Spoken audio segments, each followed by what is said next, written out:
Hello and welcome. Okay, so I just got back from watching the Joker 2019 movie in the theaters, and let me just say, this was a fantastic movie. It was just mostly everything that I'd hoped for, and a lot of everything that I was also worried about also at the exact same time. So I'm going to start off giving just a quick review of this, and this section is going to be a spoiler-free section. I'll give you ample warning whenever I'm going to change gears and just spoil everything about this movie. Maybe not. We'll see. We'll see what happens when I get there and how much I can keep back. First off, the spoiler-free section, absolutely spoiler-free. Let me just talk about the wonderful, amazing points of this movie. First off, from a pure, just cinematic standpoint, the shots were just amazingly done. The beats of the plot were spot on. The music, they did a great job of reusing the same theme over and over again. But at the same time, they didn't overuse it. They also intermixed other things. It's just they used, kind of like in Star Wars, that Joker had a theme, and they did a great job tweaking that theme throughout the movie based on what was going on and how his emotional state was. Other great things that happen in this,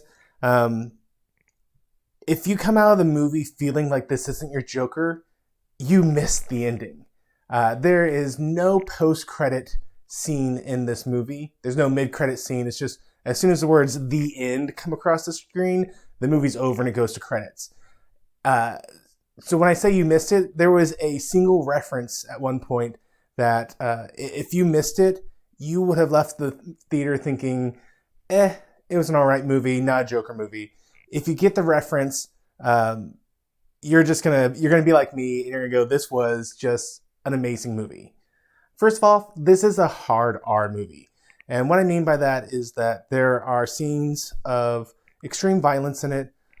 There is a lot of language in it. Definitely nothing like the other movie I reviewed, the See You Yesterday, where just every other sentence was swear, swear, swear, swear, swear. There was swearing in this, and it was hard swearing, but at the same time, it was what you would expect naturally. It wasn't this over-the-top, just everyone swears nonstop. It was, you're in a conversation with someone, and he swears. That's who this guy is, and it felt very natural in the course of the movie. There are also some very brief glimpses of nudity throughout the movie. Arthur keeps what is supposed to be a journal of how his daily life is going, but he ends up using it as more of a comedic idea journal, like, hey, I had an idea for a funny joke, and he writes it down, and intermixed throughout that journal is some pictures of naked women. They flash by really quickly, just long enough for you to be aware that they're there, and kind of give you an insight to Arthur Fleck's mindset. I cannot wait for this to be released on DVD so I can read all the stuff that he's written down in his journal. Because I really hope that it's not just like, the quick brown fox jumps over the fence sort of stuff. I hope that this is actually, they took the time to write out different things, because that'd be just an incredible amount of detail they put into a movie. And I really hope that's what we see. I tried to do some speed reading throughout the movie, and I caught just little bits of it, and it looked like most of the things I was able to catch was actually legitimate. This is what's going on with Arthur's life. So I'm excited to see how that turns out whenever this is on DVD. In terms of the messaging, like, one of the concerns that came out when the alleged script was released for this, and I don't remember how much of that script, like, I never read the full leaked script, so I don't know if that was an accurate thing or not. It seems like that wasn't too accurate. I think that was fake, or a lot of beats were fake and people were guessing. But there were still some problematic kind of messaging that at least I view problematic.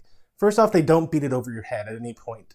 I hope Hollywood looks at this movie, because this is how messaging should be done in a movie. There was definitely a anti-wealth message in this movie, but it wasn't anything that was just constantly beating you over the head. at any point of the movie. But it was definitely no mistake there. There are several points at which you see people holding up like a resist sign or Wayne equals fascist. And you're like, okay, Thomas Wayne is obviously, he's a rich guy and he's running for mayor of Gotham. And he is very much the Trump stand-in for the movie. And it's there. It's kind of obvious. But at the same time, they don't just beat it over your head the way that other movies have really gone out of their way to do so in recent history. So that's really good. It is definitely an anti-Wall Street. It is definitely an anti-wealth movie, which personally, you look at it and you go, that's kind of hypocritical when you consider just how obscenely rich most of the people who either wrote the movie or acted in the movie are. And so, there's some hypocrisy there. That's Hollywood. But at the same time, like I said, this doesn't beat you over the head with it. There's also what I saw as a messaging problem, and this was something I was concerned about going into the movie. So to be fair, as I say, and I will continue to say, if you go looking for something to be offended about, you're going to find something to be offended about. So I did have an eye open for how they were going to treat the mentally ill in this movie. And I'm not sure how I feel about it. I got to kind of mull over it a little bit. However, I saw two different sides, and I kind of felt like they actually did a good job representing both sides of this situation. On the one side, they did kind of go the route of mental health equals danger. They did it through kind of a anti-gun message as well.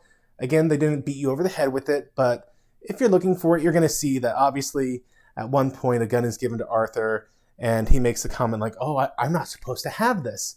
And then that's kind of an instigation for the rest of the movie. That's kind of the thing that kicks off the action for everything else. So you can read between the lines and you can see that they're saying, oh, if only we could have kept the hands out of someone who's mentally ill, then none of this would have happened. Agree with that stance, disagree with that stance. Either way, it's in there. So I didn't like the way that it kind of went the beaten down path of Hollywood of mental health equals inherent danger. I think they could have absolutely kept most of the movie identical and tweaked just a little bit of who the Joker was to not be this already mentally damaged person, and you would have had just the exact same excellent movie you got. Now, on the flip side of that, I think one of the things they did really, really well in this movie regarding mental health is the fact that they showed that time and time again, Arthur tried to actually get help. He tried to get it from social workers. He tried to get it from random people. He tried to get it from parental figures. And time again, he was actually blocked from getting the help he needed. And often that blocking was because the powers that be, the rich people, removed the absolutely needed infrastructure to handle cases like that, to support people like this. Which, again, that was kind of the, rich people are evil people kind of messaging of the movie, which, like I said, it's there. I wish that they'd go look at people like Bill Gates, who you may disagree with his personal politics, but no one can deny that he's one of the wealthiest men in the world, and the man cares about people in need. The man has devoted so much of his life to caring for people in need across the globe. So, that's just kind of a quick rebuttal there to the anti-wealth message that was in this movie. But again, in terms of mental health, they did show Arthur trying to get help, and it didn't work. He reaches out to a social worker, and she doesn't listen. They call her out on that, and he reaches out to just another person, and the person responds with something like, I'm just a paper sorter. I'm a file clerk, but you need to get help. You need to absolutely go get help, man. So they did a good job of kind of this juxtaposition against mental health equals danger, and Arthur could have gone a completely different direction. All this could have been avoided if only he'd gotten the help he needed. So I did appreciate the fact that they didn't just do unabashedly the mental health equals danger. I do appreciate that they did show it as a more complex issue than a lot of other movies have shown it as.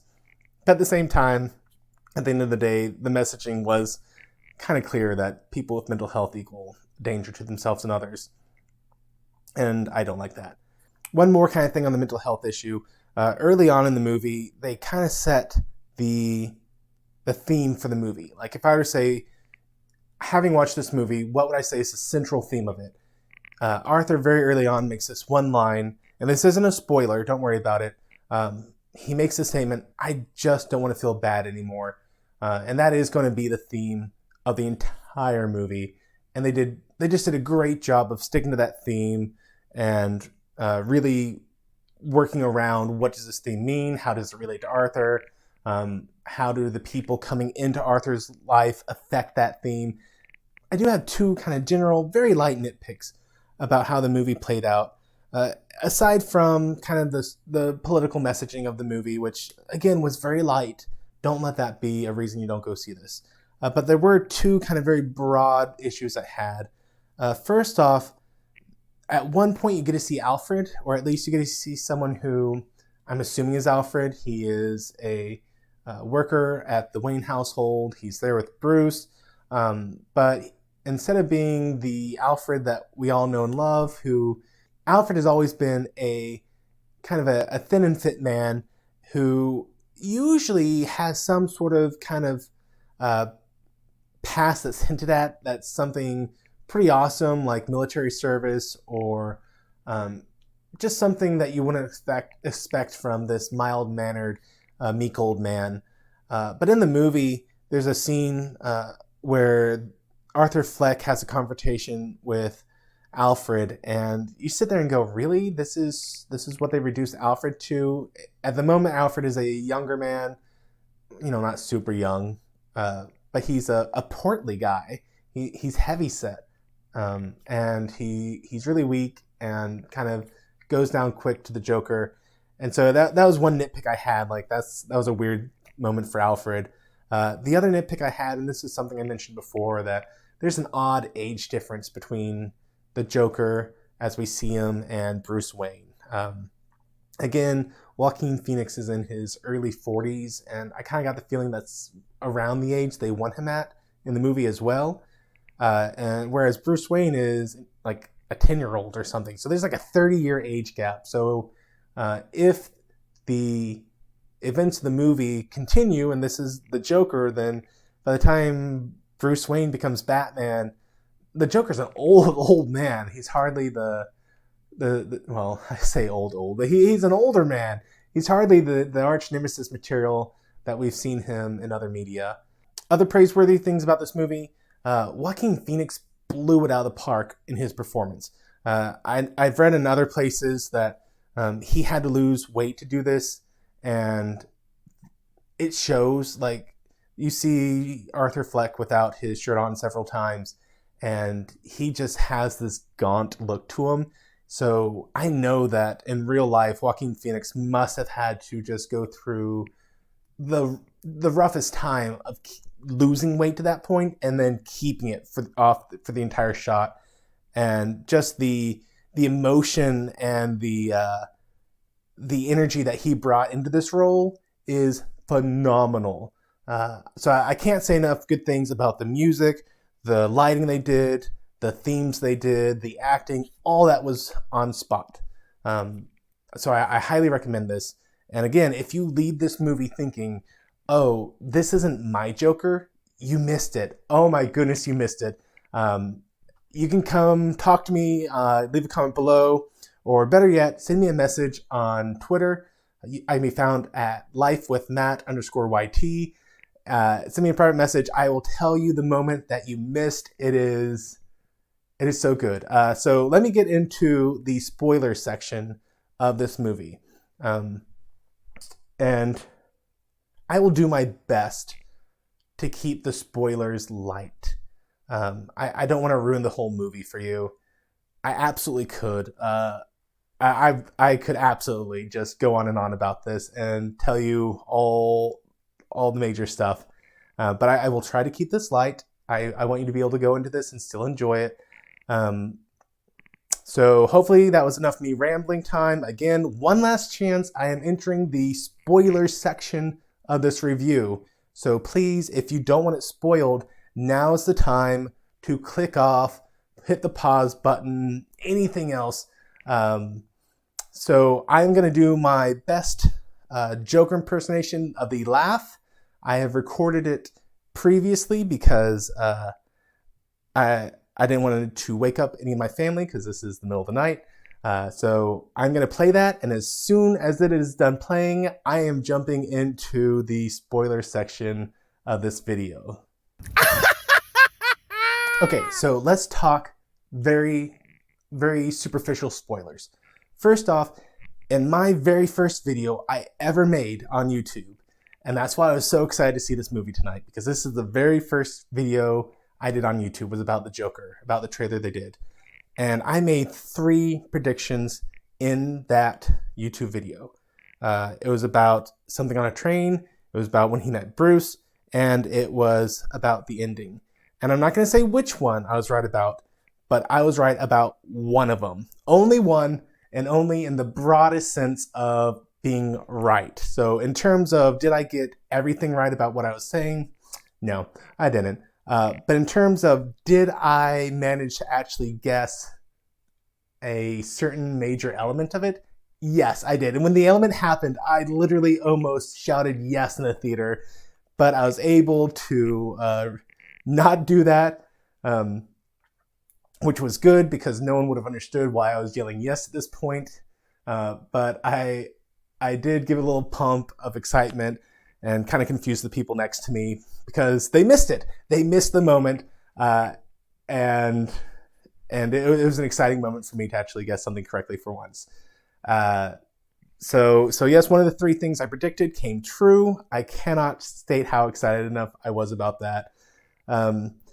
So in the movie, we're presented with Arthur, and Arthur is not... So for most of the movie, Arthur is not the Joker. And I don't just mean like, oh, it's an origin story, so of course he's not the Joker. I mean, literally, he's not the Joker that we know. And so this was kind of the hard part of the movie for me, because on the one hand, I know now with the movie being done that this is absolutely the Joker that we've seen throughout various iterations, specifically things like the animated series, Batman the Animated Series, or some of the video games that kind of derive themselves from that Joker. And so it's kind of hard to put these 2 different images of the movie together in one and see it as a kind of a whole thing. But at the end of the day, it's kind of a bit of Todd Phillips, I think, was trying to have his cake and eat it too with the Joker. I think this movie would have worked a lot better, honestly, if it had not been a Joker movie at all. If this had just been a man descending into kind of trying to figure out who he is. The whole movie revolves around, like I said, Arthur Fleck doesn't want to feel bad anymore. He's on so many different medications. None of them are working. He's trying to take care of his mom. And we watch him go through the movie, and he just goes from a bad situation to a worse as the government cuts off funding for the social worker program that was actually giving him the medicine he needed. So that's the first thing. And then he loses his job. And then because at one point he gets mugged, and you see this in the previews, that he does get mugged by some kids. They steal his sign and then they hit him with it. And then, so he's on thin ice with his work because they're convinced that it's insane to think that someone would have robbed you of a sign. So you're lying to me. So you're on thin ice already. You need to return the sign. And if you don't, you're probably going to get fired. And then one of his coworkers gives him a gun, and he said, well, I'm not allowed to have this because, he has mental problems. And the guy says, well, you know what? You need it. There's punks out there, and you got to protect yourself. So he takes the gun and he keeps it on him. And unfortunately, while he's at a hospital for sick kids, the gun falls out onto the floor and he tries to hide it real quick. But that's the last straw. He loses his job. He's out. And at the same time, the government's cutting off the funding for the social program, so he can't get his medicine. He's trying to take care of his mom, but he has such a hard time with his mom. Like, he really cares for her. But over the course of the movie, he finds out that he finds out that she keeps trying to reach out to Thomas Wayne, and he finally finds out that the reason she's doing is because she says that Thomas Wayne is the Joker's, Arthur Fleck's father, that they had an affair, and Arthur Fleck was the result of the affair. And so Arthur's trying to deal with this idea that I actually have a father figure. And, that was, you never know when things are going to hit you. There's one point, we see it several times, that Arthur suffers from delusion. So he's watching the, I forget the name that Robert De Niro plays, but it's the Ed Sullivan Show is what it basically is.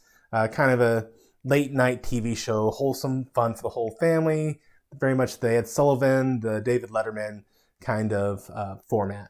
And so he's watching it, and he has this mental image of himself being in the audience and doing his signature laugh. And the show stops, and Ed Sullivan says, "Hey, what are you doing? Oh wow, the things that you do, the way you take care of your mom, they're so praiseworthy. Come on down on stage. Come on down on stage." And so he does, and they cut the commercials, and I'm going to keep calling him Ed Sullivan because I can't think of his name. He says, I wish I'd had a son like you. I'm really proud of you. You're exactly the sort of son I'd want. And he gives him a hug. And it was a great scene in the movie.